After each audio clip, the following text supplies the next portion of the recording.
Escuela Bíblica a la luz de la palabra, escudriñando las Escrituras.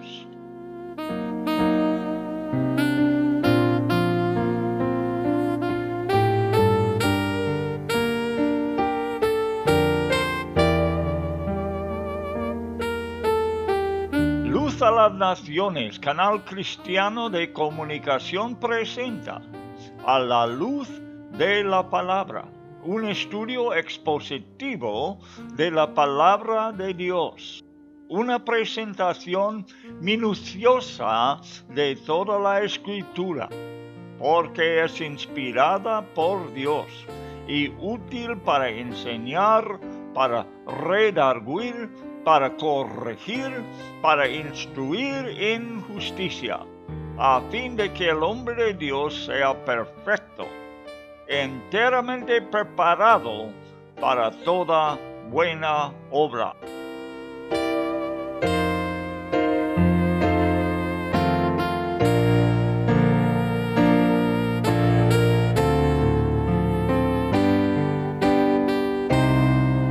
Escuela Bíblica a la luz de la palabra, edificando sobre la roca.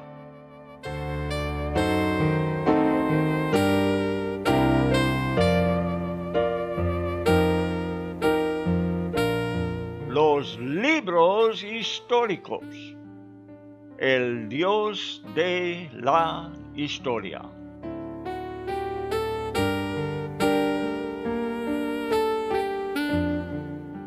La lección de Esdras capítulo 10 nos enseña cómo Esdras y la población trataron con seriedad el pecado cometido delante de Dios. No nos da ejemplos de cómo precisamente debemos tratar los pecados en el día de hoy, donde la situación es totalmente diferente, solo que debemos tratarlos con la misma seriedad. En verdad, no tenemos semejantes pecados de poligamia entre nosotros, aunque sí tenemos el pecado de entrar en yugos desiguales, como ellos hicieron.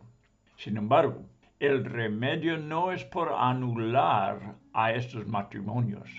Cada quien tendría que estudiar las instrucciones de Pablo en 1 de Corintios, capítulo 7, sobre asuntos en el Nuevo Testamento. En capítulo 10 de Esdras tenemos una lista de los sacerdotes que habían tomado mujeres extranjeras. No leeremos todos los nombres de ellos. Prometieron despedir a sus mujeres y ofrecieron un sacrificio por su pecado.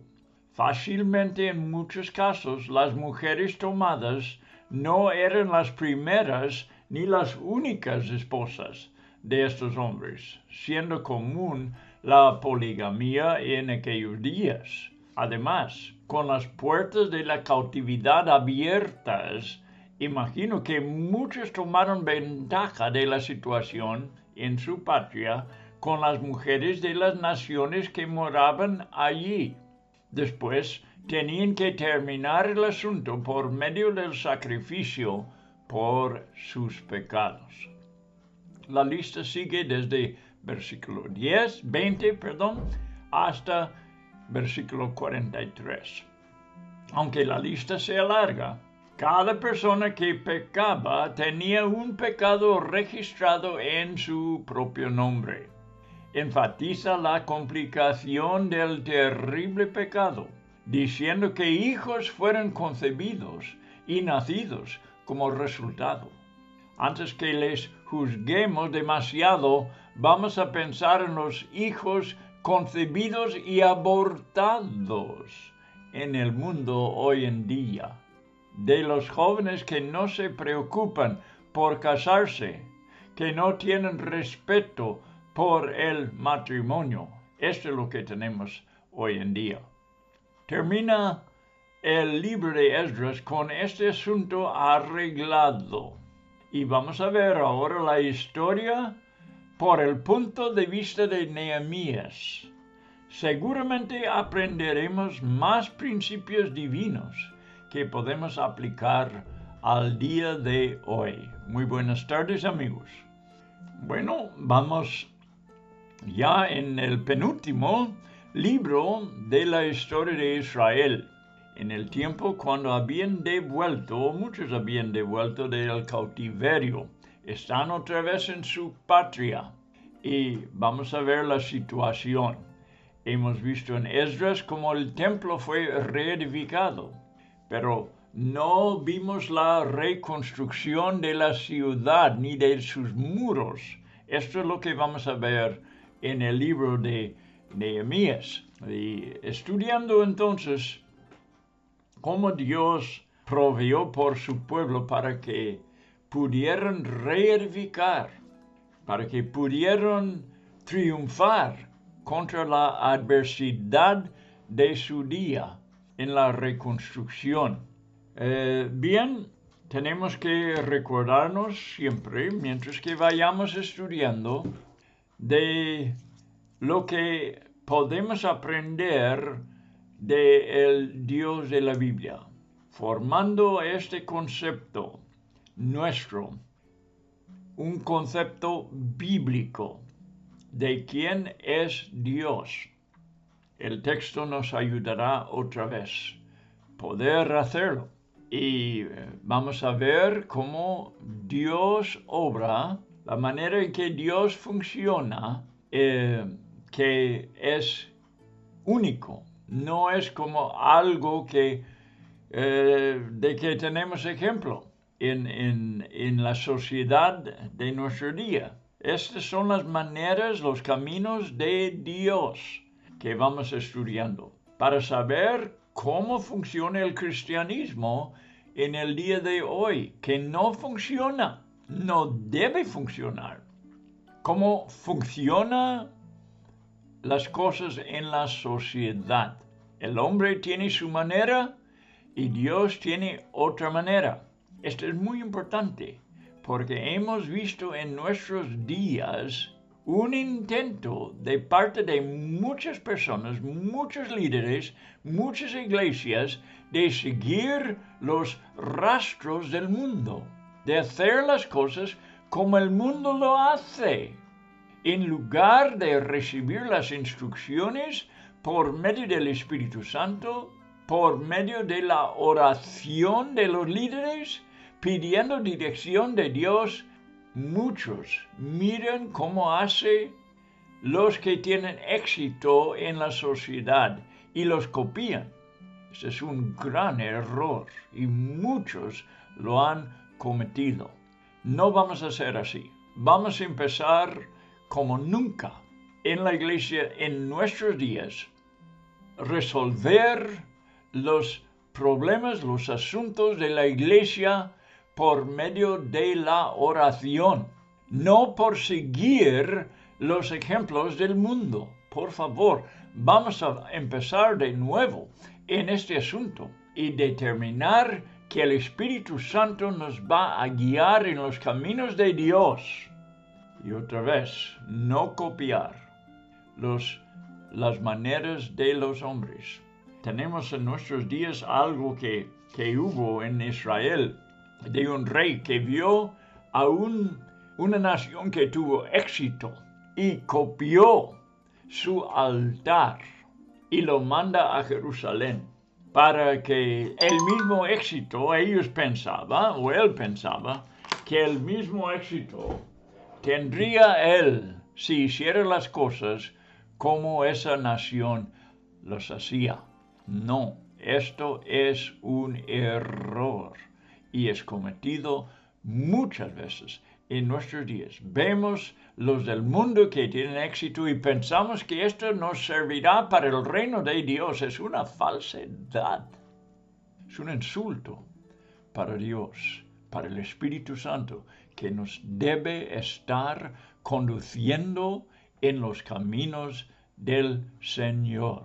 El Señor siendo la cabeza de la iglesia, la cabeza que manda a todo el cuerpo de la iglesia de Cristo.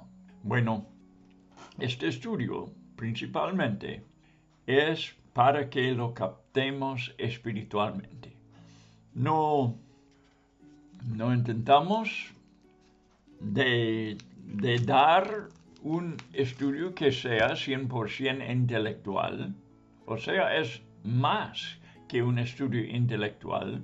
Y aunque nos emociona las cosas de la Biblia y cómo Dios obra, no queremos solamente tener unas emociones, unas cosas que nos emocionan, sino nuestro deseo es ver la espiritualidad que hay en la palabra, que es para nosotros ahora, y captar la espiritualidad. Esto se meterá en nuestro corazón y hará un efecto eterno en nosotros. Esta es la meta.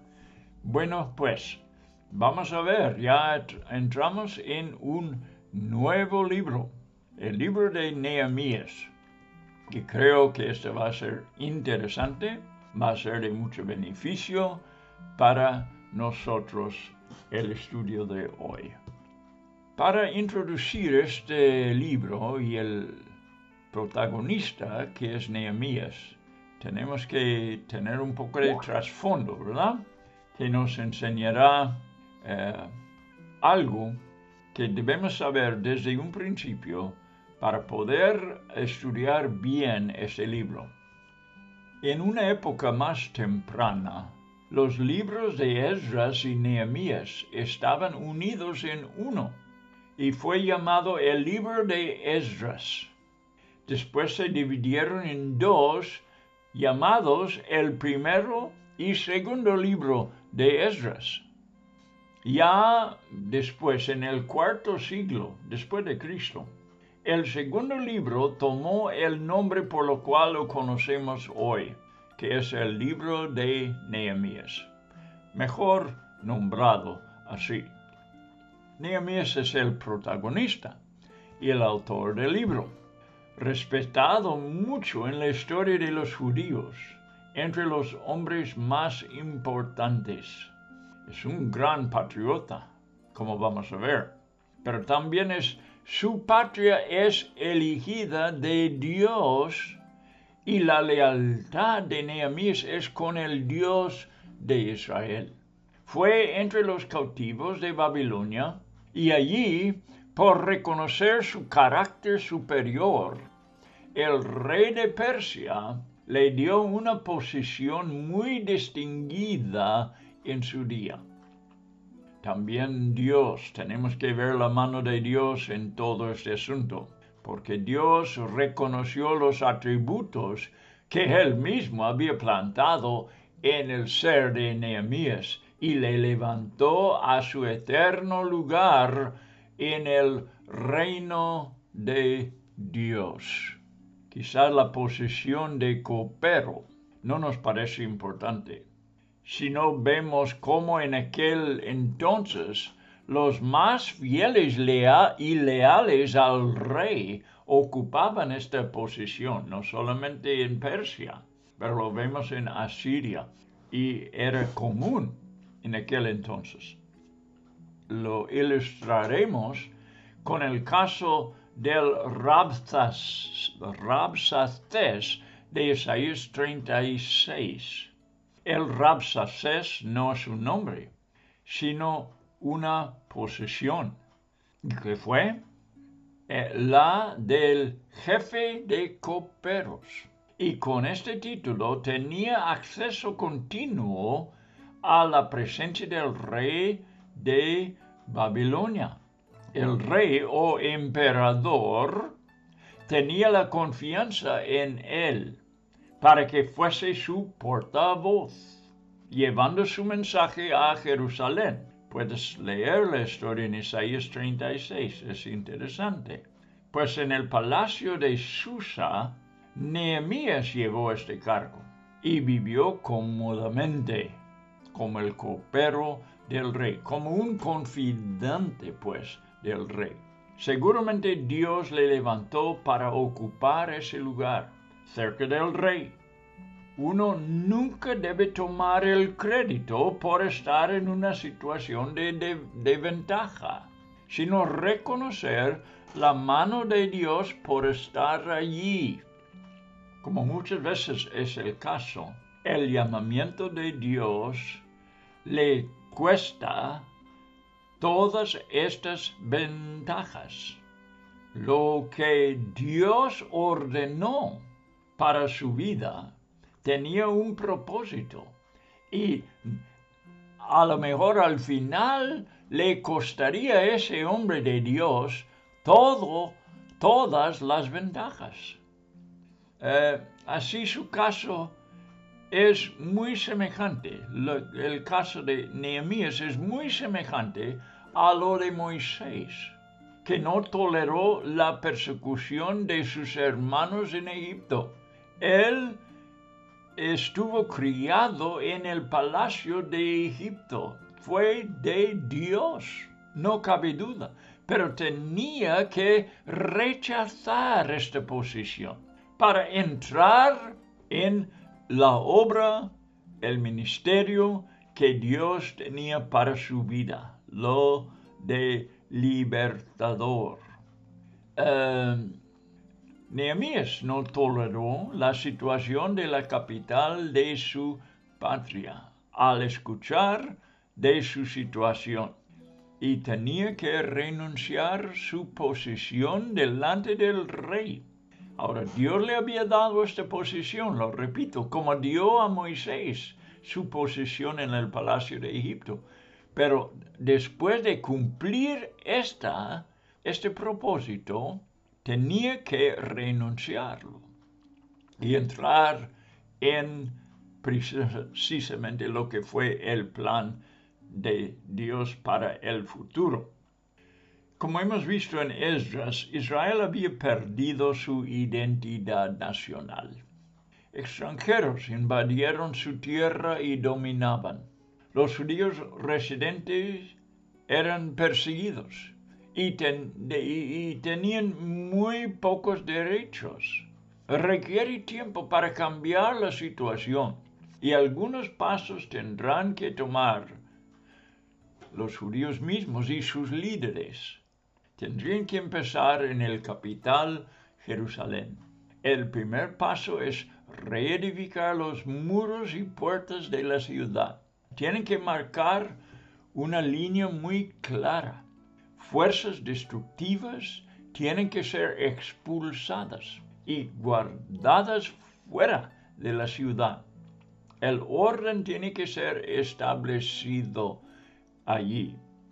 Y esta es la razón por la existencia de Nehemías. El primer capítulo nos contará cómo descubrió él el llamamiento de Dios y cómo entró en su propósito. Entonces veremos cómo se consagró totalmente al llamamiento. Daniel habló proféticamente sobre la obra de Nehemías, sobre la misión de Nehemías, dándola un periodo de 49 años. Es profecía de mucha importancia, no solamente marcando la historia de la reedificación de Jerusalén, sino también todo el periodo entre los testamentos, hasta la muerte del Mesías prometido. Aún extiende más sobre los 7 años finales de la historia de los judíos, contado en el libro de Apocalipsis. Estoy hablando de Daniel, capítulo 9, y versículos 24 hasta 27, donde vamos a leer en este instante. Daniel capítulo 9, versículo 24 hasta 27, una profecía importantísima que habla del periodo, primeramente de Nehemías y después mucho más del futuro de Israel. Y está Daniel en este caso con un ángel que Dios envió a él. Era Gabriel, el mismo ángel que visitó a la Virgen María, ¿verdad?, al anunciar el nacimiento de Cristo. Pues está hablando con el profeta Y dice lo siguiente: 70 semanas están determinadas sobre tu pueblo. Al hablar de semanas, aquí está hablando de semanas de años. Que no nos confundamos la palabra semana aquí. Hay semanas de días y hay semanas de años. Y los judíos estaban acostumbrados a marcar semanas de años, o sea, periodos de 7 años, que es igual que una semana de años. Ahora hay que acostumbrarnos a esta expresión porque para nosotros no es común. Pero eso es lo que quiere decir, 70 semanas de años. ¿Cuántos años son? 490. 70 semanas, 490 años, están determinadas sobre tu pueblo. Es para Israel, el pueblo de Daniel, y sobre tu santa ciudad, Jerusalén, para terminar la prevaricación y poner fin al pecado y expiar la iniquidad para tratar la justicia perdurable y sellar la visión a la profecía e ungir al santo de los santos, que es Cristo.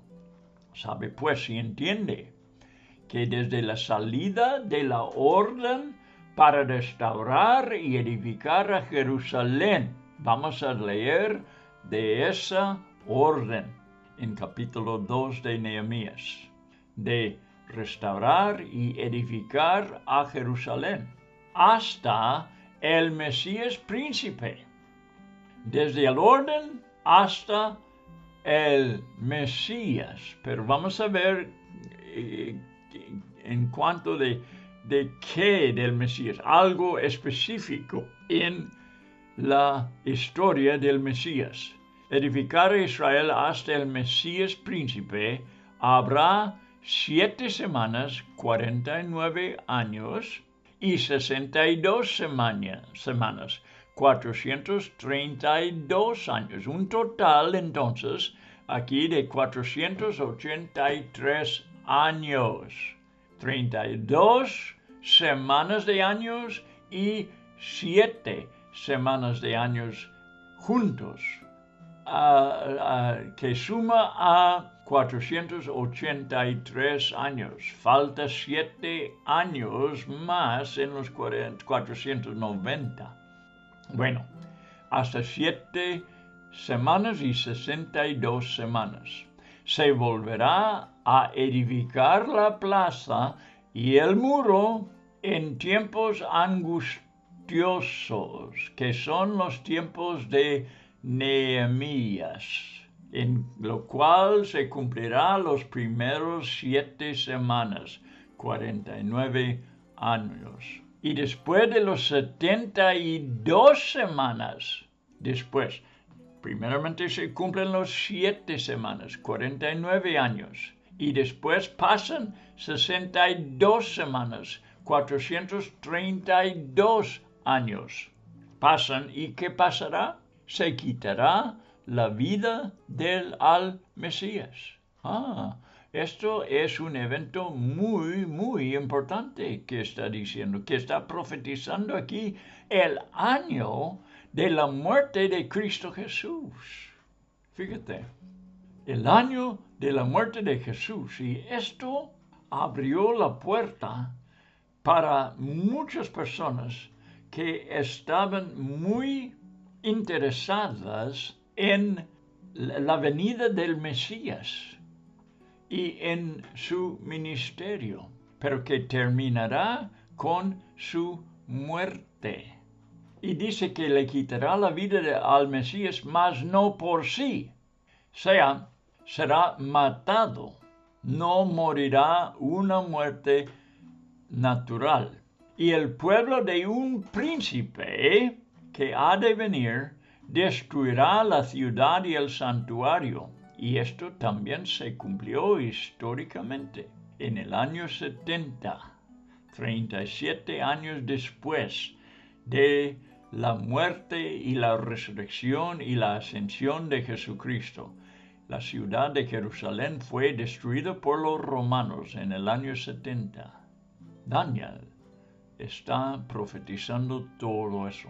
Y su fin de Jerusalén será con inundación, y hasta el fin de la guerra durarán las devastaciones. Entonces el versículo 27 dice, y por otra semana, aquí hay una división, 3 divisiones.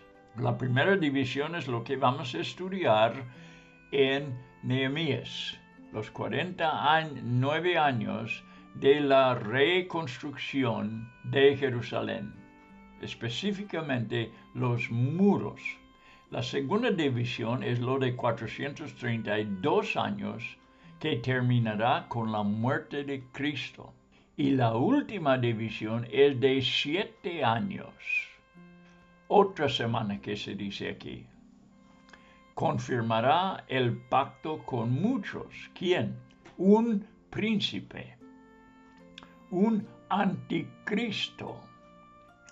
A la mitad de la semana hará cesar el sacrificio y la ofrenda. O sea, que habrá un pacto con el anticristo y los judíos por 7 años.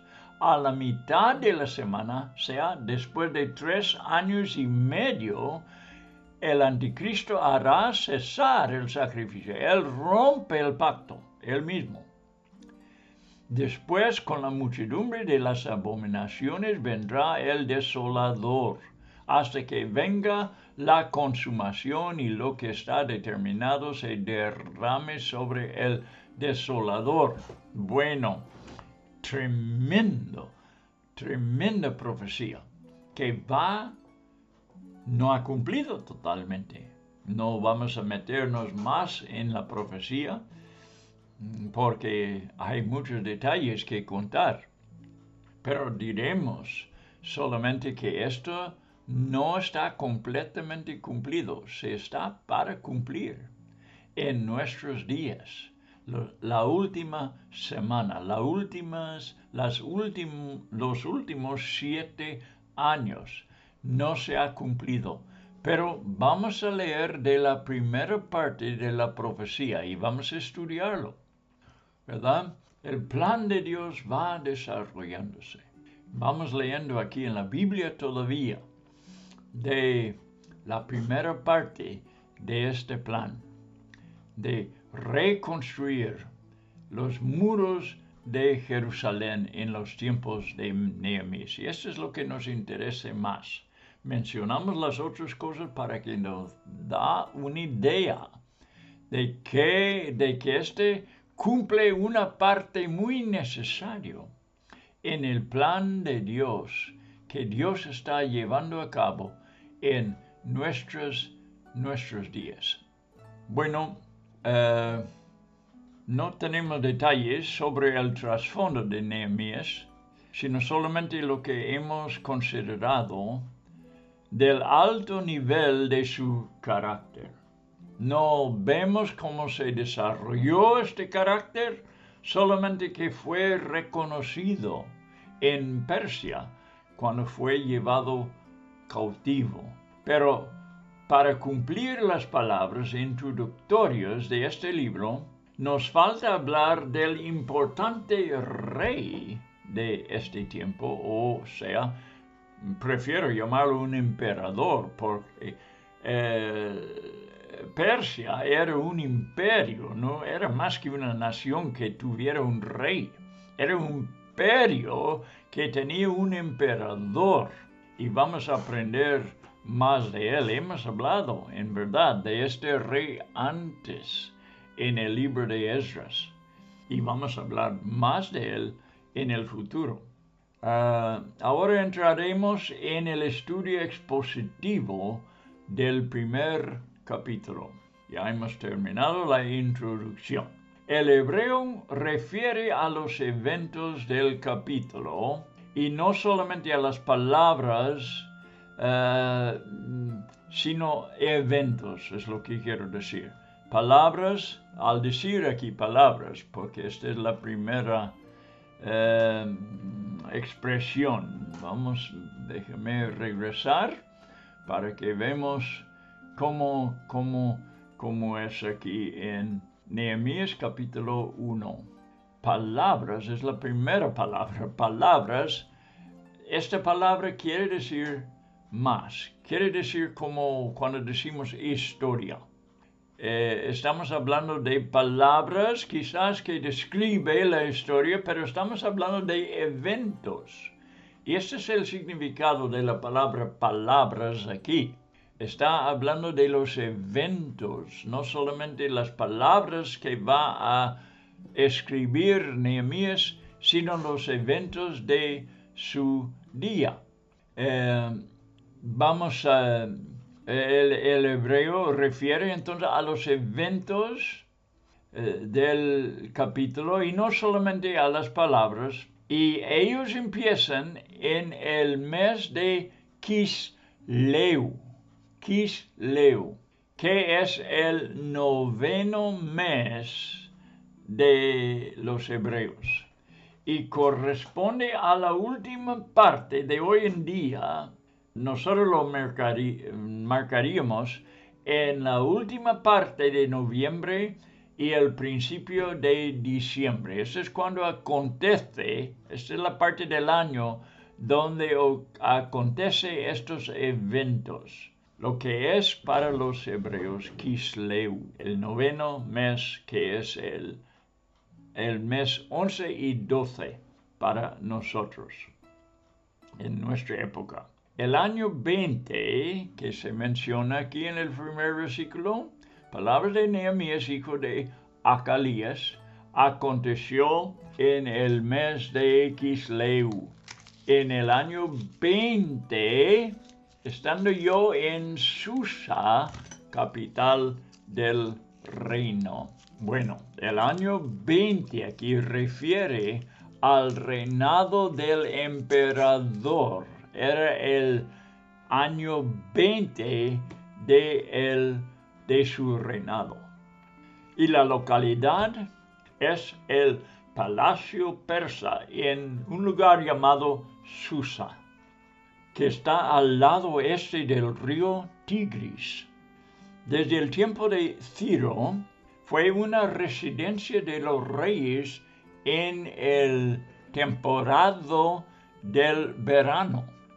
Diré en el momento que el rey fue, aquí este rey a que se va a referir en este libro, el rey fue Artajerjes I Longimano, lo hemos mencionado antes, que reinaba desde 464 hasta 425 a.C. Según este versículo 2, que lo vamos a leer ahora, que dice que vino Anani, uno de mis hermanos, con algunos varones de Judá, y les pregunté por los judíos que habían escapado, que habían quedado de la cautividad, y por Jerusalén. El Anani mencionado aquí parece que fue un hermano actual de Nehemías que aparentemente vino de visita desde Judá. También es mencionado en Nehemías capítulo 7 y versículo 2. Vino desde Judá con algunos varones de esa tribu de Judá. Aunque el historiador Flavio Josefo cuenta que Nehemías les escuchó hablar en hebreo en las calles de Susa. Y fue Nehemías que preguntó de la situación de Jerusalén y los habitantes. Ahora no puedo asegurar si fue una visita intencional a Nehemías o si Nehemías les escucha hablar en la calle. Eso no podemos asegurar. Pero lo importante es la pregunta de Nehemías aquí. Él les pregunta sobre la situación, cómo va la cosa con los que están otra vez en su patria, cómo está la ciudad, cómo va el asunto de los judíos en su patria. El templo ya fue reconstruido. Esto pasó en el tiempo del libro de Esdras, lo hemos estudiado. Pero la ciudad misma quedó arruinada. En versículo 3 me dijeron, el remanente, los que quedaron de la cautividad, allí en la provincia, están en gran mal y afrenta, y el muro de Jerusalén derribado y sus puertas quemadas a fuego. La respuesta fue que el pueblo estaba sufriendo mucho, con mucha oposición. Los muros fueron derribados, las puertas quemadas.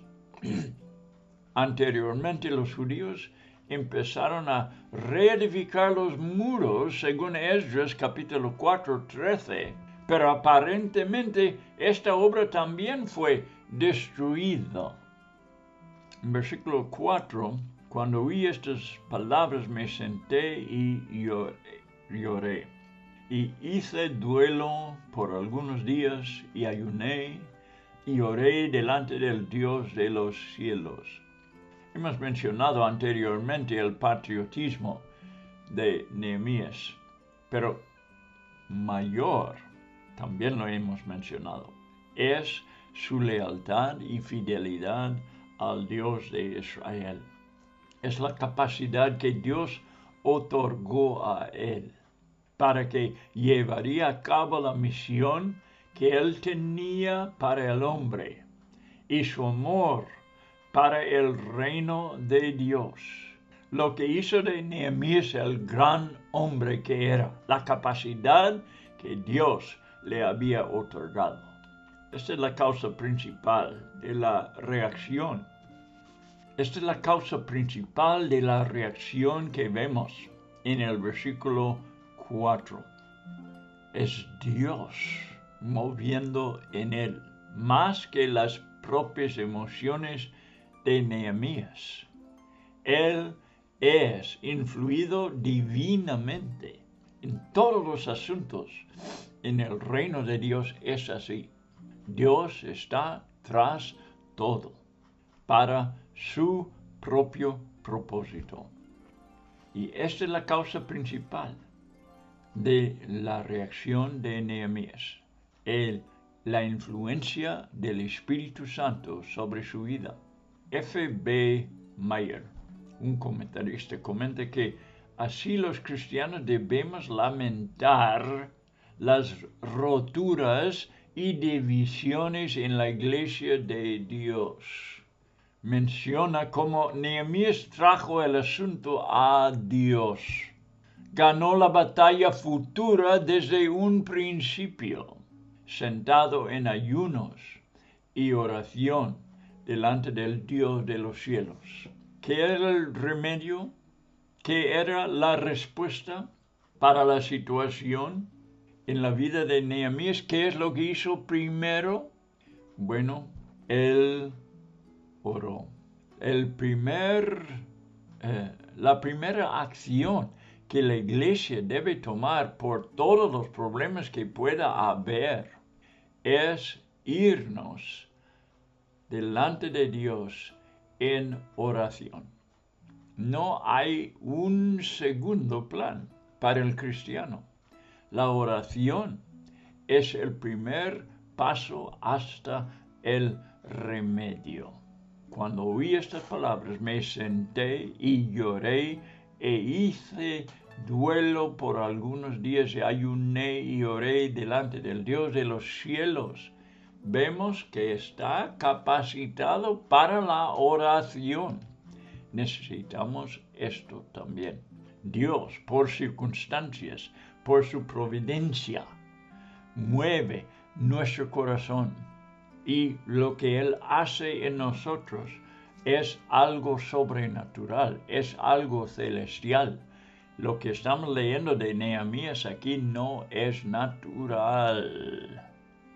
Hice duelo por algunos días y ayuné y oré delante del Dios de los cielos por la obra que Dios había hecho en él. Ganó la batalla en la oración primero. Y luego lo que vamos a ver en el libro es el resultado de este primer paso. Nosotros podemos ganar las luchas en la iglesia de igual manera. Antes de que hagamos cualquier cosa, debemos ir a Dios en la oración y ganar la victoria en el principio. Solamente entonces lo veremos cómo desarrolla el éxito cuando Dios contesta la oración. En versículo 5, dije, estas son las palabras: Te ruego, oh Jehová, Dios de los cielos, fuerte, grande y temible, que guarde el pacto y la misericordia a los que le aman y guardan sus mandamientos. Tenemos sus palabras exactas aquí de Nehemías. Él mismo, las mismas palabras que él había pronunciado. Vamos a verlas como otro ejemplo bíblico de cómo debemos aproximarnos al Señor. La oración le engrandece a Dios, demostrando que el ingrediente necesario en la oración es la alabanza. Así empieza la oración de Nehemías. Vamos a aprender bíblicamente de cómo debemos orar. Empiece con alabanza. Dios de los cielos, fuerte, grande y temible, porque Él es digno y no hace falta ninguna otra razón por qué ensalzarle. Sin embargo, la alabanza sirve de recuerdo para nosotros también. Antes de presentar nuestras peticiones, ¿a quién nos hemos acudido? Y la capacidad que hay en Él para contestar. Así que tiene dos propósitos la alabanza. Uno es porque Dios es digno de recibirlo y otro es para recordarnos a quién estamos orando. Uno que es capaz de contestar.